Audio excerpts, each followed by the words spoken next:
श्री कृष्ण गोविंद हरे मुरारी, हे नाथ नारायण वासुदेवा। श्री कृष्ण गोविंद हरे मुरारी, हे नाथ नारायण वासुदेवा। अथ चतुर्थो अध्याय। महर्षि व्यास का असंतोष।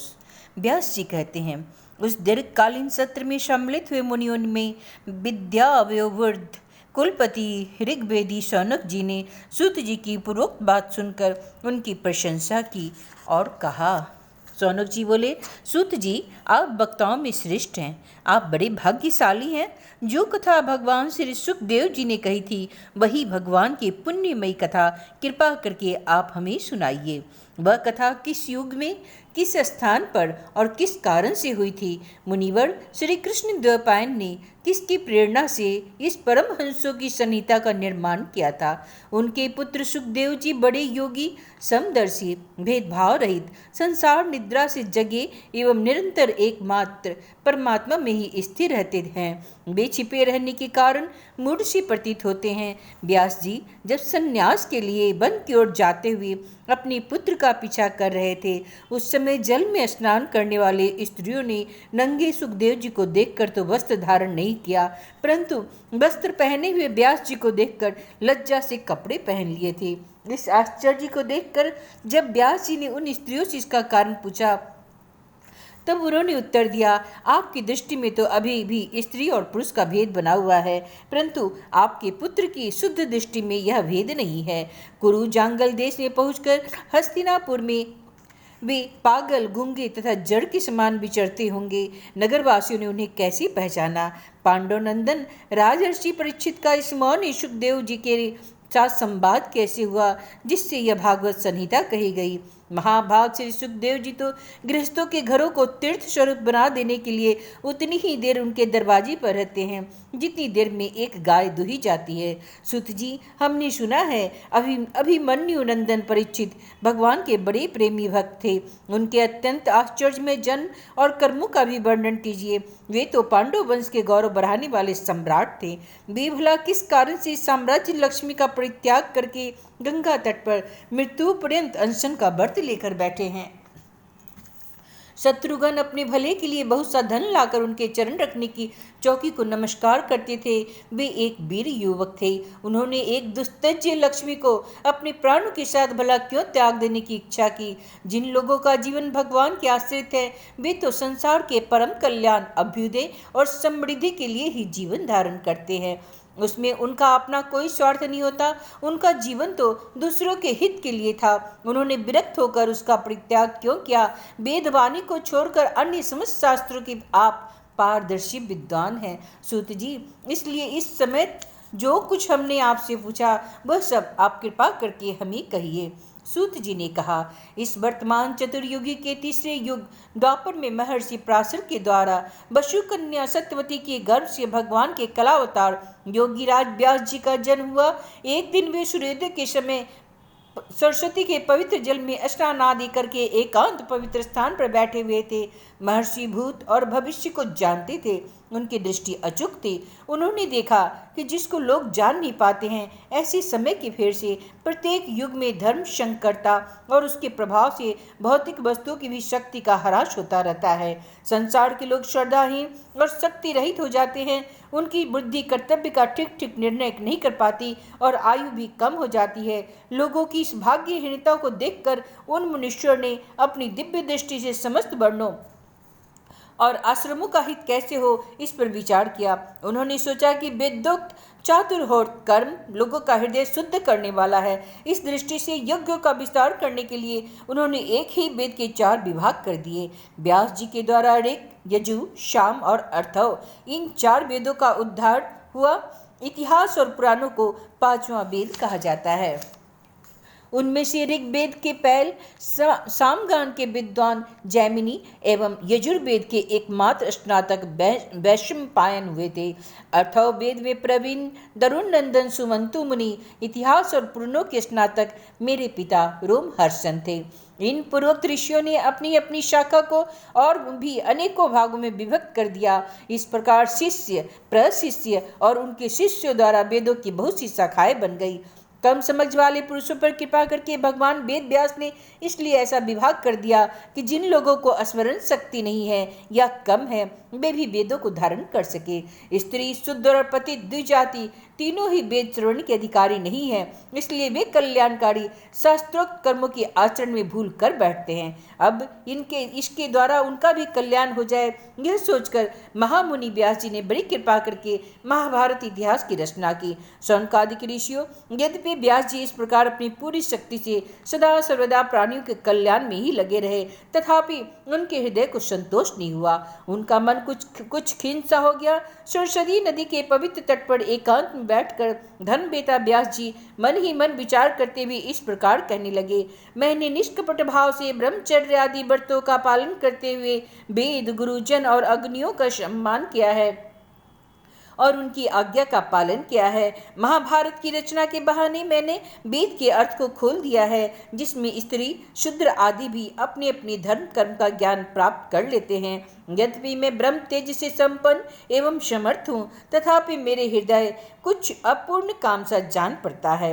अवश्य ही अब तक मैंने भगवान की प्राप्ति कराने वाले धर्मों का प्रायः निरूपण नहीं किया है। ये वे ही धर्म परमहंसों को प्रिय है और वे ही भगवान को भी प्रिय है। हो न हो, मेरी अपूर्णता का यही कारण है। श्री कृष्ण द्वैपायन व्यास इस प्रकार अपने को अपूर्ण सा मानकर जब खिन्न हो रहे थे, उसी समय पूर्वोक्त आश्रम पर देवर्षि नारद आ पहुंचे। उन्हें आया देखकर व्यास जी तुरंत खड़े हो गए। उन्होंने देवताओं के द्वारा सम्मानित देवर्षि नारद की विधि पूर्वक पूजा की। इति श्रीमद्भागवत महापुराणे परमहंस्या संहितायां प्रथम स्कंदे नैमिषोपाख्याने चतुर्थो अध्याय अथ पंचमो अध्याय। सूत जी कहते हैं, तदंतर सुखपूर्वक बैठे हुए बिना पानी परम यशस्वी देवर्षि नारद ने मुस्कुराकर अपने ही पास बैठे हुए ब्रह्मर्षि व्यास जी से कहा। नारद जी ने प्रश्न किया, महाभाग व्यास जी, आपके शरीर एवं मन दोनों ही अपने कर्म एवं चिंतन से संतुष्ट है न? अवश्य आपकी जिज्ञासा तो भली भांति पूर्ण हो गई है, क्योंकि आपने जो यह महाभारत की रचना की है वह बड़ी ही अद्भुत है। वह धर्म आदि सभी पुरुषार्थों से परिपूर्ण है। सनातन ब्रह्म तत्व को भी आपने खूब विचारा है और जान भी लिया है। फिर भी प्रभु, आप अकृतार्थ पुरुष के समान अपने विषय में शोक क्यों कर रहे हैं? व्यास जी ने कहा, आपने मेरे विषय में जो कुछ कहा वह सब ठीक ही है। वैसा होने पर ही मेरा हृदय संतुष्ट नहीं है। पता नहीं इसका क्या कारण है। आपका ज्ञान अगाध है। आप साक्षात ब्रह्मा जी के मानस पुत्र हैं, इसलिए मैं आपसे ही इसका कारण पूछता हूँ। नारद जी, आप समस्त गोपनीय रहस्यों को जानते हैं, क्योंकि आपने उन पुराण पुरुष की उपासना की है जो प्रकृति पुरुष दोनों के स्वामी हैं और असंग रहते हुए भी अपने संकल्प मात्र से गुणों के द्वारा संसार की सृष्टि, स्थिति और प्रलय करते रहते हैं। आप सूर्य की भांति तीनों लोकों में भ्रमण करते रहते हैं और योग बल से प्राणवायु के समान शब्द के भीतर रहकर अंतःकरणों की साक्षी भी हैं। योगानुष्ठान और नियमों के द्वारा पर ब्रह्म और शब्द ब्रह्म दोनों के पूर्ण प्राप्ति कर लेने पर भी मुझ में जो बड़ी कमी है उसे आप कृपा करके बतलाइए। नारद जी ने कहा, व्यास जी, आपने भगवान के निर्मल यश का गान प्रायः नहीं किया है। मेरी ऐसी मान्यता है, जिससे भगवान संतुष्ट नहीं होते वह शास्त्र या ज्ञान अधूरा है। आपने धर्म आदि पुरुषार्थों का जैसा निरूपण किया है, भगवान श्री कृष्ण की महिमा का वैसा निरूपण नहीं किया है। जिस वाणी से चाहे वह रस भाव अलंकार आदि से युक्त ही क्यों न हो, जगत को पवित्र करने वाले भगवान श्री कृष्ण के यश का कभी गान नहीं होता। वह तो कौओं के लिए उच्छिष्ट फेंकने के स्थान के समान अपवित्र मानी जाती है। मानसरोवर के कमनीय कमल वन में बिहरने वाले हंसों की भांति ब्रह्म धाम में विहार करने वाले भगवत चरणार विंदासित परमहंस भक्त कभी उसमें रमन नहीं करते।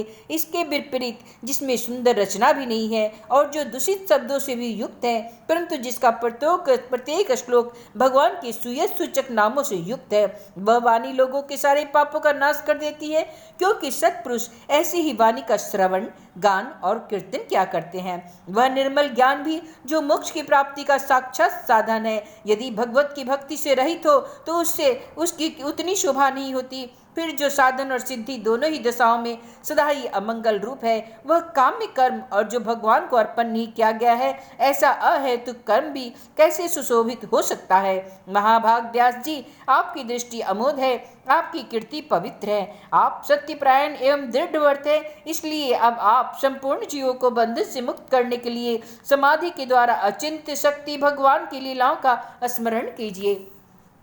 जो मनुष्य भगवान की लीला के अतिरिक्त और कुछ कहने की इच्छा करता है, वह उस इच्छा से ही निर्मित अनेक नाम और रूपों के चक्कर में पड़ जाता है। उसकी बुद्धि भेदभाव से भर जाती है। जैसे हवा की झकोर से डगमाती हुई डोंगी को कहीं भी ठहरने का ठोर नहीं मिलता, वैसे ही उसकी चंचल बुद्धि कहीं भी स्थिर नहीं हो जाती।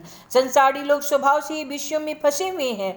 धर्म के नाम पर आपने उन्हें निंदित पशु हिंसा युक्त सकाम कर्म करने की भी आज्ञा दे दी है। यह बहुत ही उल्टी बात हुई है, क्योंकि मूर्ख लोग आपके वचनों से पूर्वक निंदित कर्म को ही धर्म मानकर यही मुख्य धर्म है ऐसा निश्चय करके उसका निषेध करने वाले वचनों को ठीक नहीं मानते। भगवान अनंत है। कोई विचारवान ज्ञानी पुरुष इस संसार की ओर से निवृत्त होकर उनके स्वरूपभूत परमानंद का अनुभव कर सकता है। अतः जो लोग पारमार्थिक बुद्धि से रहित हैं और गुणों के द्वारा नचाए जा रहे हैं, उनके कल्याण के लिए ही आप भगवान की लीलाओं का सर्वसाधारण के हित की दृष्टि से वर्णन कीजिए। जो मनुष्य अपने धर्म का परित्याग करके भगवान के चरण कमलों का भजन सेवन करता है, भजन परिपक्व हो जाने पर तो बात ही क्या है, यदि इससे पूर्व ही उसका भजन छूट जाए तो भी क्या कहीं भी उसका कोई अमंगल हो सकता है। परंतु जो भगवान का भजन नहीं करते और केवल स्वधर्म का पालन करते हैं, उन्हें कौन सा लाभ मिलता है। बुद्धिमान मनुष्य को चाहिए कि वह उसी वस्तु की प्राप्ति के लिए प्रयत्न करे जो तिनके से लेकर ब्रह्म पर्यंत समस्त ऊंची नीची योनियों में कर्मों के फलस्वरूप आने जाने पर भी स्वयं प्राप्त नहीं होती। संसार के विषय सुख तो जैसे बिना चेष्टा के दुख मिलते हैं, वैसे ही कर्म के फल के रूप में अचिंत्य गति समय के फेर से सबको सर्वत्र स्वभाव से ही मिल जाते हैं। व्यास जी, जो भगवान श्री कृष्ण के चरणारविंद का सेवक है, वह भजन न करने वाले कर्मों मनुष्यों के समान देवात कभी बुरा भाव हो जाने पर भी जन्म मृत्यु में संसार में नहीं जाता। वह भगवान के चरण कमलों के आलिंगन का स्मरण करके फिर उसे छोड़ना भी नहीं चाहता। उसे रस का चस्का जो लग चुका है, जिनसे जगत की उत्पत्ति स्थिति और प्रलय होते हैं, वे भगवान ही इस विश्व के रूप में भी है। ऐसा होने पर भी वे इससे विलक्षण है, इस बात को आप स्वयं जानते हैं। तथापि मैंने आपको संकेत मात्र कर दिया। व्यास जी, आपकी दृष्टि अमोघ है, आप इस बात को जानिए। और आप पुरुषोत्तम भगवान के कलावतार है। आपने अजन्मा होकर भी जगत के कल्याण के लिए जन्म ग्रहण किया है, इसलिए आप विशेष रूप से भगवान की लीलाओं का कीर्तन कीजिए। विद्वानों ने इस बात का निरूपण किया है कि मनुष्य की तपस्या, विद्या, अध्ययन, यज्ञानुष्ठान, स्वाध्याय, ज्ञान और दान का एकमात्र प्रयोजन यही है कि पुण्य कीर्ति श्री कृष्ण के गुणों और लीलाओं का वर्णन किया जाए। उन्हें पिछले कल्प में अपने पूरे जन्म में मैं वेदवादी ब्राह्मणों की एक दासी का लड़का था। मैं योगी वर्षा ऋतु में एक स्थान पर चातुर्मास कर रहे थे। बचपन में ही उनकी सेवा में नियुक्त कर दिया गया। मैं यद्यपि बालक था, फिर भी किसी प्रकार की चंचलता नहीं करता था, जितेंद्रिय था, खेल कूद से दूर रहता था और आज्ञा अनुसार उनकी सेवा करता था। मैं बोलता भी बहुत कम था। मेरे इस शील स्वभाव को देखकर समदर्शी मुनियों ने मुझ सेवक पर अत्यंत अनुग्रह किया। उनकी अनुमति प्राप्त करके बर्तनों में लगा हुआ प्रसाद में एक बार खा लिया करता था। इससे मेरे सारे पाप धुल गए। इस प्रकार उनकी सेवा करते करते मेरा हृदय शुद्ध हो गया और वे लोग जैसा भजन पूजन करते थे उसमें मेरी रुचि हो गई। प्यारे व्यास जी, उस सत्संग में उस लीला गान परायण महात्माओं के अनुग्रह से मैं प्रतिदिन श्री कृष्ण की मनोहर कथाएं सुना करता। श्रद्धापूर्वक एक एक पद श्रवण करते करते प्रिय कीर्ति भगवान में मेरी रुचि हो गई। महामुनि, जब भगवान में मेरी रुचि हो गई तब उस मनोहर कीर्ति प्रभु में मेरी बुद्धि भी निश्चल हो गई। उस बुद्धि से मैं संपूर्ण सत्य और असत रूप जगत को अपने पर ब्रह्म स्वरूप आत्मा में माया से कल्पित देखने लगा। इस प्रकार शरद और वर्षा इन दो ऋतुओं में तीनों समय उन महात्मा मुनियों ने श्री हरि के निर्मल यश का संकीर्तन किया और मैं प्रेम से प्रत्येक बात सुनता रहा। अब चित्त के रजोगुण और तमोगुणों को नाश करने वाली भक्ति का मेरे हृदय में प्रादुर्भाव हो गया। मैं उनका बड़ा ही अनुरागी था, विनयी था। उन लोगों की सेवा से मेरा पाप नष्ट हो चुका था। मेरे हृदय में श्रद्धा थी, इंद्रियों में संयम था एवं शरीर, वाणी और मन से मैं उनका आज्ञाकारी था। उन दीन वत्सल महात्माओं ने जाति समय कृपा करके मुझे उस गौतम ज्ञान का उपदेश किया जिसका उपदेश स्वयं भगवान ने अपने श्री मुख से किया है। उस उपदेश से ही जगत के निर्माता भगवान श्री कृष्ण की माया के प्रभाव को मैं जान सका, जिसके जान लेने पर उनके परम पद की प्राप्ति हो जाती है। सत्य संकल्प व्यास जी पुरुषोत्तम भगवान श्री कृष्ण के प्रति समस्त कर्मों को समर्पित कर देना ही संसार के तीनों तापों का एकमात्र औषधि है। यह मैंने आपको बतला दी है। प्राणियों को जिस पदार्थ के सेवन से जो रोग हो जाता है, वही पदार्थ चिकित्सा विधि के अनुसार प्रयोग करने पर क्या उस रोग को दूर नहीं करता? इसी प्रकार यद्यपि सभी कर्म मनुष्य को जन्म मृत्यु रूप संसार के चक्र में डालने वाले हैं, तथापि जब वे भगवान को समर्पित कर दिए जाते हैं तब उनका कर्म पना ही नष्ट हो जाता है। इस लोक में जो शास्त्र विहित कर्म भगवान की प्रसन्नता के लिए किए जाते हैं, उन्हीं से पराभक्ति युक्त ज्ञान की प्राप्ति होती है। उस भगवत कर्म के मार्ग में भगवान के आज्ञा अनुसार आचरण करते हुए लोग बार बार भगवान श्री कृष्ण के गुण और नामों का संकीर्तन तथा स्मरण करते हैं। प्रभु, आप भगवान श्री वासुदेव को नमस्कार करें। हम आपका ध्यान करते हैं। प्रद्युम्न, अनिरुद्ध और शंकरशन को भी नमस्कार है। इस प्रकार जो पुरुष चतुर्विहूरूपी भगवान मूर्तियों के नाम द्वारा प्राकृत मूर्ति रहित अप्राकृत मंत्र मूर्ति भगवान यज्ञ पुरुष का पूजन करता है, उसी का ज्ञान पूर्ण एवं यथार्थ है। ब्राह्मण, जब मैंने भगवान की आज्ञा का इस प्रकार पालन किया तब इस बात को जानकर भगवान श्री कृष्ण ने मुझे आत्मज्ञान, ऐश्वर्य और अपनी भाव रूपा प्रेम भक्ति का दान किया। व्यास जी, आपका ज्ञान पूर्ण है। आप भगवान की ही कीर्ति का, उनकी प्रेममय लीला का वर्णन कीजिए। उसी से बड़े बड़े ज्ञानियों की भी जिज्ञासा पूर्ण होती है। जो लोग दुखों के द्वारा बार बार रौंदे जा रहे हैं, उनके दुख की शांति इसी से हो सकती है कि और कोई भी उपाय नहीं है। इति श्रीमद्भागवत महापुराणे परमहंस्या संहितायां प्रथम स्कंधे व्यास नारद संवादे पंचमो अध्याय। अथ षष्ठो अध्याय, नारद जी के पूर्व चरित्र का शेष भाग। श्री सूत जी कहते हैं, सौनक जी, देवर्षि नारद की जन्म और साधना की बात सुनकर सत्यवती नंदन भगवान श्री कृष्ण भगवान श्री व्यास जी ने उनसे फिर यह प्रश्न किया। श्री व्यास जी ने पूछा, नारद जी, जब आपको ज्ञानोपदेश करने वाले महात्मागण चले गए तब आपने क्या किया? उस समय तो आपकी अवस्था बहुत छोटी थी। शंभु, आपकी शेष आयु किस प्रकार व्यतीत हुई और मृत्यु के समय आपने किस विधि से अपने शरीर का परित्याग किया? देवर्षि, काल तो सभी वस्तुओं को नष्ट कर देता है, उसने आपकी इस पूर्व कल्प की स्मृति को कैसे नाश नहीं किया? श्री नारद जी ने कहा, मुझे ज्ञानोपदेश करने वाले महात्मागण जब चले गए तब मैंने इस प्रकार अपना जीवन व्यतीत किया। यद्यपि उस समय मेरी अवस्था बहुत छोटी थी। मैं अपनी माँ का इकलौता लड़का था। एक तो वह स्त्री थी, दूसरी मूढ़ थी और तीसरी वह दासी थी। मुझे भी उसके सिवा और कोई सहारा नहीं था। उसने अपने को मेरे सनी पास में जकड़ रखा था। वह मेरे योगक्षेम की चिंता तो बहुत करती थी, परंतु पराधीन होने के कारण कुछ कर नहीं पाती थी।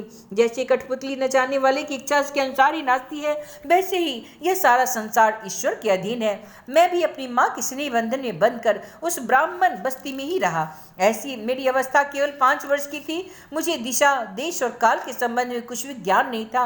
एक दिन की बात है, मेरी माँ गौ दूहने के लिए रात के समय घर से निकली। रास्ते में उसको पैर से सांप छू गया। उसने उस बेचारी को डस लिया। उस सांप का क्या दोष, काल की ऐसी ही प्रेरणा थी। मैंने समझा भक्तों का मंगल चाहने वाले भगवान का यह भी एक अनुग्रह ही है। इसके बाद मैं उत्तर दिशा की ओर चल पड़ा।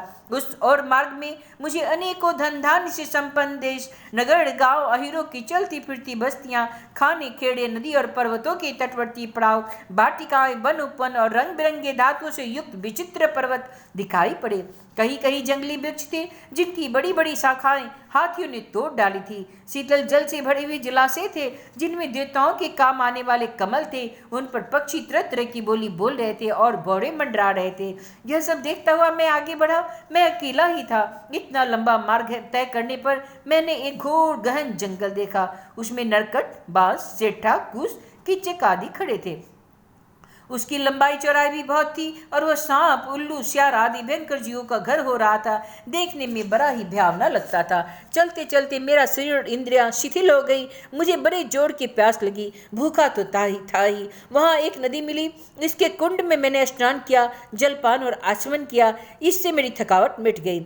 उस विजन वन में एक पीपल के नीचे आसन लगाकर मैं बैठ गया। उन महात्माओं से जैसा मैंने सुना था, हृदय में रहने वाले परमात्मा उसी स्वरूप का मैंने मन ही मन ध्यान करने लगा। भक्ति भाव से वशीकृत चित्त द्वारा भगवान के चरण कमलों का ध्यान करते ही भगवत प्राप्ति की उत्कट लालसाने से मेरे नेत्रों में आंसू छलछला आए और हृदय में धीरे धीरे भगवान प्रकट हो गए। व्यास जी, उस समय प्रेम भाव के अत्यंत उद्रेक से मेरा रोम रोम पुलकित हो उठा। हृदय अत्यंत शांत और शीतल हो गया। उस आनंद की बाढ़ में मैं ऐसा डूब गया कि मुझे अपना और ध्येय वस्तु का तनिक भी ध्यान न रहा। भगवान का यह अनिर्वचनीय रूप समस्त शोकों का नाश करने वाला और मन के लिए अत्यंत लुभावना था। सहसा उसे न देख मैं बहुत ही विकल हो गया और अनमना सा होकर आसन से उठ खड़ा हुआ। मैंने उस स्वरूप का दर्शन फिर करना चाहा, किंतु मन के हृदय में समाहित करके बार बार दर्शन की चेष्टा करने पर भी मैं उसे नहीं देख सका। मैं अतृप्त के समान आतुर हो गया। इस प्रकार निर्जन वन में मुझे प्रयत्न करते देख स्वयं भगवान ने, जो वाणी के विषय नहीं है, बड़े गंभीर और मधुर वाणी से मेरे शोक को शांत करते हुए कहा, खेद है, इस जन्म में तुम मेरा दर्शन नहीं कर सकोगे। जिसकी वासनाएं पूर्णतया शांत नहीं हो गई है, उस अधकचरे योगियों को मेरा दर्शन अत्यंत दुर्लभ है। हे निष्पाप बालक, तुम्हारे हृदय में मुझे प्राप्त करने की लालसा जागृत करने के लिए ही मैंने एक बार तुम्हें अपने रूप की झलक दिखाई। मुझे प्राप्त करने की आकांक्षा से युक्त साधक धीरे धीरे हृदय की संपूर्ण वासनाओं का भली भांति त्याग कर देता है। अल्पकालीन संत सेवा से ही तुम्हारा चित्तवृत्ति मुझ में स्थिर हो गई है। अब तुम इस प्राकृत मलिन शरीर को छोड़कर मेरे पार्षद हो जाओ।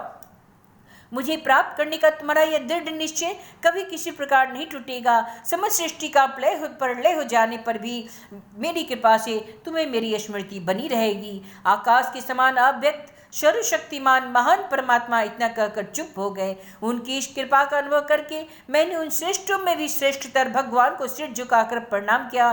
तभी से मैं लज्जा संकोच छोड़कर भगवान के अत्यंत रहस्यमय और मंगलमय मधुर नामों और लीलाओं का कीर्तन और स्मरण करने लगा। अस्प्रिया और मदमस्तन मेरे हृदय से पहले ही निवृत्त हो चुके थे। अब मैं आनंद से काल की प्रतीक्षा करता हुआ पृथ्वी पर विचरने लगा। व्यास जी, इस प्रकार भगवान की कृपा से मेरा हृदय शुद्ध हो गया, आसक्ति मिट गई और मैं श्री कृष्ण परायण हो गया। कुछ समय बाद मैंने एकाएक बिजली कौंध जाती है, वैसे ही अपने समय पर मेरी मृत्यु आ गई। मुझे शुद्ध भगवत पार्षद शरीर प्राप्त होने का अवसर आने पर प्रारब्ध कर्म समाप्त हो जाने के कारण 5 भौतिक शरीर नष्ट हो गया। कल्प के अंत में जिस समय भगवान नारायण एकार्णव प्रलयकालीन समुद्र के जल में शयन करते हैं, उस समय उनके हृदय में शयन करने की इच्छा से इस सारी सृष्टि को समेटकर ब्रह्मा जी जब प्रवेश करने लगे, तब उनके स्वास्थ्य के साथ मैं भी उनके हृदय में प्रवेश कर गया। 1 सहस्त्र चतुर्युगी बीत जाने पर जब ब्रह्मा जगे तो उन्होंने सृष्टि करने की इच्छा की। तब उनके इंद्रियों से मरीचि आदि ऋषियों के साथ मैं भी प्रकट हो गया। तभी से मैं भगवान की कृपा से बैकुंठ आदि में और तीनों लोकों में बाहर और भीतर बिना रोक टोक विचरण क्या करता हूँ। मेरे जीवन का व्रत भगवत भजन अखंड रूप से चलता रहता है। भगवान की दी हुई ईश्वर ब्रह्म से विभूषित बीना पर तान छेड़कर मैं उनकी लीलाओं का गान करता रहता हूँ, सारे संसार में विचरता रहता हूँ। जब मैं उनकी लीलाओं का गान करने लगता हूँ, तब वे प्रभु जिनके चरण कमल समस्त तीर्थों के उद्गम स्थान है और जिसका यशोगान मुझे बहुत प्रिय लगता है, बुलाए हुए भांति तुरंत मेरे हृदय में आकर दर्शन दे देते हैं। जिन लोगों का चित्त निरंतर विषय भोगों को कामनातुर रहता है, उसके लिए भगवान की लीलाओं का कीर्तन संसार सागर से पार जाने का जहाज है। यह मेरा अपना ही अनुभव है। काम और लोभ की चोट से जो बार बार घायल हुआ हृदय श्री कृष्ण की सेवा जैसी प्रत्यक्ष शांति को अनुभव करता है। यम नियम आदि योग माया से वैसी शांति नहीं मिल सकती। व्यास जी, आप निष्पाप है। आपने मुझसे जो कुछ पूछा वह सब अपने जन्म और साधन का रहस्य तथा आपकी आत्मतुष्टि का उपाय मैंने बतला दिया। श्री सूत जी कहते हैं, शौनकादिक ऋषियों, देवर्षि नारद जी ने व्यास जी से इस प्रकार कहकर जाने की अनुमति ली और बीना बजाते हुए स्वच्छंद विचरण करने के लिए वे चल पड़े। आहा, ये देवर्षि नारद धन्य है, क्योंकि ये शांगपानी भगवान की कीर्ति को अपनी बीना पर गा गा कर संग तो आनंद मग्न होते ही हैं, साथ साथ इस त्रिताप भक्त जगत को भी आनंदित करते रहते हैं। इति श्रीमद्भागवत महापुराणे परमहंस्यां संहितायां प्रथम स्कंदे व्यास नारद संवादे षष्ठोऽध्याय। अथ सप्तमो अध्याय। अश्वत्थामा द्वारा द्रौपदी के पुत्र का मारा जाना और अर्जुन के द्वारा अश्वत्थामा का मान मर्दन।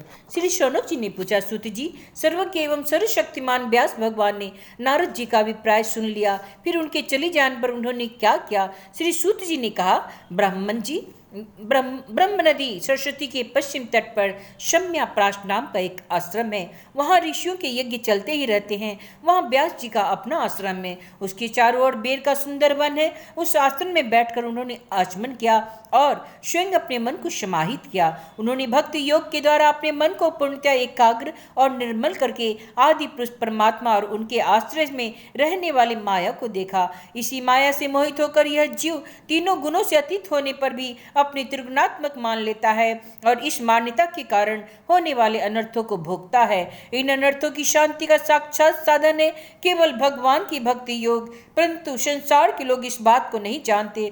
यही समझकर उन्होंने इन परमहंसों की संहिता श्रीमद् भागवत की रचना की। इसके शरण मास से पुरुषोत्तम भगवान श्री कृष्ण के प्रति परम प्रेममय भक्ति हो जाती है, जिससे जीव के शोक, मोह और भय नष्ट हो जाते हैं। उन्होंने इस भागवत संहिता का निर्माण और पुनरावृत्ति करके इसे अपने निवृत्ति प्रायण पुत्र श्री सुखदेव जी को पढ़ाया।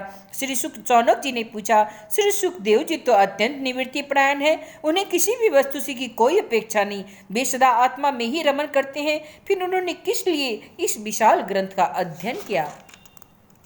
श्री सूत जी ने कहा, जो लोग ज्ञानी हैं, जिनकी अविद्या की गांठ खुल गई है और जो सदा आत्मा में ही रमन करने वाले हैं, वे ही भगवान की हेतु रहित भक्ति क्या करते हैं, क्योंकि भगवान के गुण ही ऐसे मधुर है जो सबको अपनी ओर खींच लेते हैं। फिर श्री सुखदेव जी तो भगवान के भक्तों के अत्यंत प्रिय हैं और स्वयं भगवान वेद व्यास के पुत्र है। भगवान के गुणों ने उनके हृदय को अपनी ओर खींच लिया और उन्होंने उससे विवश होकर ही इस विशाल ग्रंथ का अध्ययन किया। शौनक जी, अब मैं राजर्षि परीक्षित के जन्म, कर्म, मोक्ष की तथा पाखंड तथा पांडवों के स्वर्गारोहण की कथा कहता हूँ, क्योंकि इन्हीं से भगवान श्री कृष्ण की अनेकों कथाओं का उदय होता है, जिसमें महाभारत युद्ध में कौरव और पांडव दोनों पक्षों के बहुत से वीर गति को प्राप्त हो चुके थे और भीमसेन की गदा के प्रहार से दुर्योधन की जांघ टूट चुकी थी। उस तब अश्वत्थामा ने अपने स्वामी दुर्योधन का प्रिय कार्य समझकर द्रौपदी के सोते हुए पुत्रों के सिर काटकर उसे भेंट किए। यह घटना दुर्योधन को भी अप्रिय ही लगी, क्योंकि ऐसा नीच कर्म की सभी निंदा ही करते हैं। उन बालकों की माता द्रौपदी अपने पुत्रों का निधन सुनकर अत्यंत दुखी हो गई। उनकी आंखों में आंसू आ गए, वह रोने लगी। अर्जुन उसे सांत्वना देते हुए कहे, हे कल्याणी, मैं तुम्हारे आंसू तब पोंछूंगा जब हम उस आताई ब्राह्मण धाम का सिर गांडी धनुष के बाणों से काट कर तुम्हें भेंट करूंगा और पुत्रों की अंत्येष्टि क्रिया के बाद तुम उस पर पैर रखकर स्नान करोगी। अर्जुन ने की इन मीठी और विचित्र बातों से द्रौपदी को सांत्वना दी और अपने मित्र भगवान श्री कृष्ण की सलाह से उन्हें सारथी बनाकर कवच धारण करके अपनी भयानक गांडीव धनुष को लेकर वे रथ पर सवार हुए तथा गुरु पुत्र अश्वत्थामा के पीछे दौड़ पड़े। बच्चों की हत्या से अश्वत्थामा का मन भी उद्विग्न हो गया था। जब उसने दूर से देखा कि अर्जुन मेरी ओर झपटे हुए आ रहे हैं, तब वह अपने प्राणों की रक्षा के लिए पृथ्वी पर जहां तक भाग सकता था भागा। रुद्र से भयभीत सूर्य की भांति भागता रहा। जब उसने देखा कि मेरे रथ के घोड़े रुक गए हैं और मैं बिल्कुल अकेला हूँ, तब उसने अपने को बचाने का एकमात्र साधन ब्रह्मास्त्र ही समझा। यद्यपि उसे ब्रह्मास्त्र को लौटाने की विधि मालूम न थी, फिर भी प्राण संकट देखकर उसने आचमन किया और ध्यानस्थ होकर ब्रह्मास्त्र का संधान किया। उस अस्त्र से सब दिशाओं में एक बड़ा प्रचंड तेज फैल गया। अर्जुन ने देखा अब तो मेरे प्राणों पर ही आ बनी है। तब उन्होंने श्री कृष्ण से प्रार्थना की। अर्जुन ने कहा, श्री कृष्ण, तुम सच्चिदानंद स्वरूप परमात्मा हो, तुम्हारी शक्ति अनंत है, तुम ही भक्तों को अभय देने वाले हो। जो संसार की धधकती हुई आग में जल रहे हैं, उन जीवों को उससे उबारने वाले एकमात्र तुम ही हो। तुम प्रकृति से पड़े रहने वाले आदि पुरुष साक्षात परमेश्वर हो। अपनी चित्त शक्ति से बहिरंग एवं त्रिगुणमयी माया को दूर भगाकर अपनी अद्वितीय स्वरूप में स्थित हो। वही तुम अपने प्रभाव से माया मोहित जीवों के लिए धर्मादि रूप कल्याण का विधान करते हो। तुम्हारा यह अवतार पृथ्वी का भार हरण करने के लिए और तुम्हारे अनन्य प्रेमी भक्त जनों के निरंतर स्मरण ध्यान करने के लिए स्वयं प्रकाश स्वरूप श्री कृष्ण, यह भयंकर तेज सब ओर से मेरी ओर आ रहा है। यह क्या है, कहाँ से है, क्यों आ रहा है, इसका मुझे बिल्कुल भी पता नहीं। भगवान ने कहा, हे अर्जुन, यह अश्वत्थामा का चलाया हुआ ब्रह्मास्त्र है। यह बात समझ लो कि प्राण संकट उपस्थित होने से उसने इसका प्रयोग तो कर लिया, परंतु वह इस अस्त्र को लौटाना नहीं जानता। किसी भी दूसरे अस्त्र से इसको दबाने देने की शक्ति नहीं है। तुम शास्त्रास्त्र विद्या की भली भांति जानते हो। ब्रह्मास्त्र की तेज से ही इस ब्रह्मास्त्र की प्रचंड आग को बुझा दो। सूत जी कहते हैं, अर्जुन विपक्षी वीरों को मारने में बड़े प्रवीण थे। भगवान की बात सुनकर उन्होंने आचमन किया और भगवान की परिक्रमा करके ब्रह्मास्त्र के निवारण के लिए ब्रह्मास्त्र का ही संधान किया। बाणों से बेष्टित उस दोनों ब्रह्मास्त्रों के तेज प्रलय कालीन सूर्य एवं अग्नि के समान आपस में टकराकर सारे आकाश और दिशाओं में फैल गए और बढ़ने लगे। तीनों लोकों की जलाने वाली उन दोनों अस्त्रों की बड़ी हुई लपटों से प्रजा जलने लगी। उसे देखकर सबने यही समझा, यह प्रलय काल की सांबर्तक अग्नि है। उस आग से प्रजा का और लोगों का नाश होते देखकर भगवान की अनुमति से अर्जुन ने उन दोनों को ही लौटा लिया। अर्जुन की आंखें क्रोध से लाल लाल हो रही थी। उन्होंने झपट कर उस क्रूर अश्वत्थामा को पकड़ लिया। जैसे कोई रस्सी से पशु को बांध ले, वैसे ही बांध भी लिया। अश्वत्थामा को बलपूर्वक बांधकर अर्जुन ने उस शिविर की ओर ले जाना चाहा।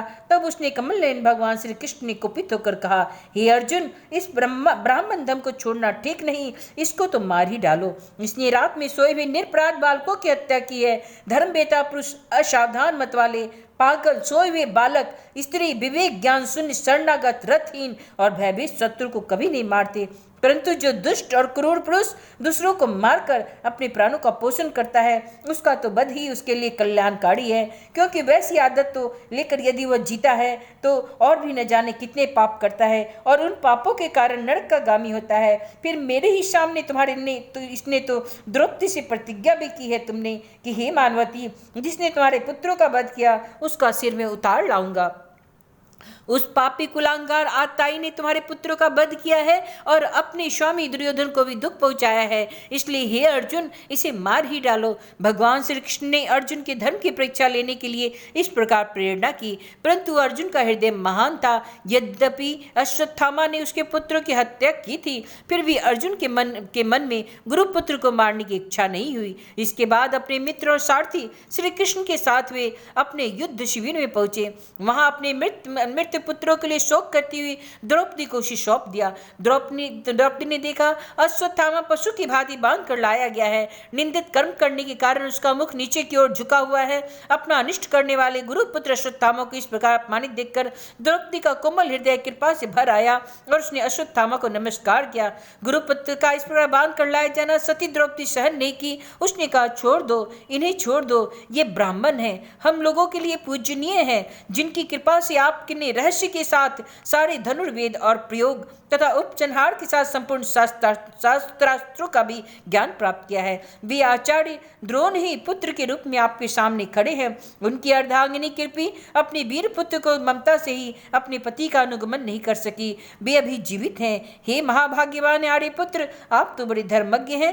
जिस गुरु वंश के नित्य पूजा और वंदना करनी चाहिए, उसी को बहता पहुंचाना आपके योग्य कार्य नहीं है। जैसे अपने बच्चों के मर जाने से मैं दुखी हो रही हूँ और मेरी आंखों से बार बार आंसू निकल रहे हैं, वैसे ही इनकी माता पतिव्रता गौतमी नहीं रोवे। जो इस श्रृंखल राजा अपने कुकृत्यों से ब्राह्मण कुल को कुपित कर देते हैं, वह कुपित ब्राह्मण कुल उन राजाओं को सपरिवार शोकाग्नि में डालकर शीघ्र ही भस्म कर देता है।